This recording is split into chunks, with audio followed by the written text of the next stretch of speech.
দেখো সকালের কাজটা সেরে তো মিস্ত্রিরা বলে গিয়েছিল এটা ভিজাতে হবে।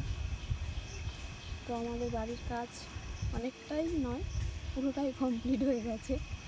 মাথার ছাদটা হয়ে গেছে পাকা।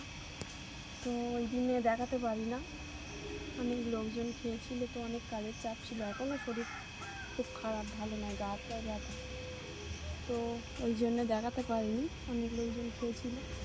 তো আজকে একটু আসলাম, এটা নাকি পুরোটা নাকি জল দিয়ে বাঁধিয়ে রাখতে হবে।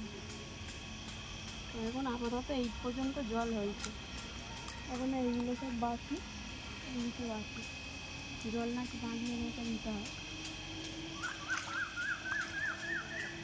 তো ভিডিও ঠিক মতো করা হচ্ছে না, বাড়ির কাজের চাপ। 1 মাস এখন কাজ নাকি থাকবে, 1 মাস রাখতে হয়। তো আমাদের এখনও অনেক দিন ওই ঘরে থাকতে হবে, এই ঘরে কবে উঠবো জানি না। 1 মাস তো কাজ রাখতে হবে, আর দেখা যাক ভগবান কত কী করে। এই জলে পা দিতে খুব ভালো লাগছে, ঠান্ডা লাগে।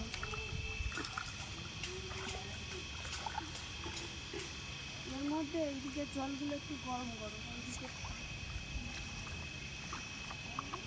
না, এখন অনেক বাচ্চা তবে এই পাশ কেন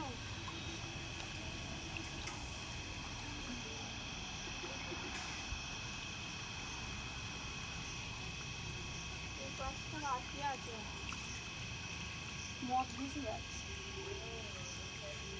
3-4টে ফুটো ছিল, সেগুলো মাটি দিয়ে বন্ধ করে তারপর জল দেওয়া হচ্ছে। এবার জাঙ্গিটাও পারা যাবে হাত লাগিয়ে, কিন্তু পারলে কী হবে, আমাদের বাড়ি সব পচে।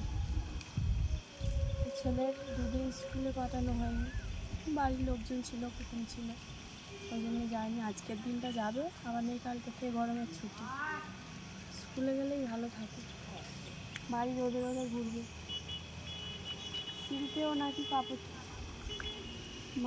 চোপড় দিয়ে ভিজিয়ে নাকি রাখতে, এই জলটা যেরকম ঠান্ডা, এই জলটা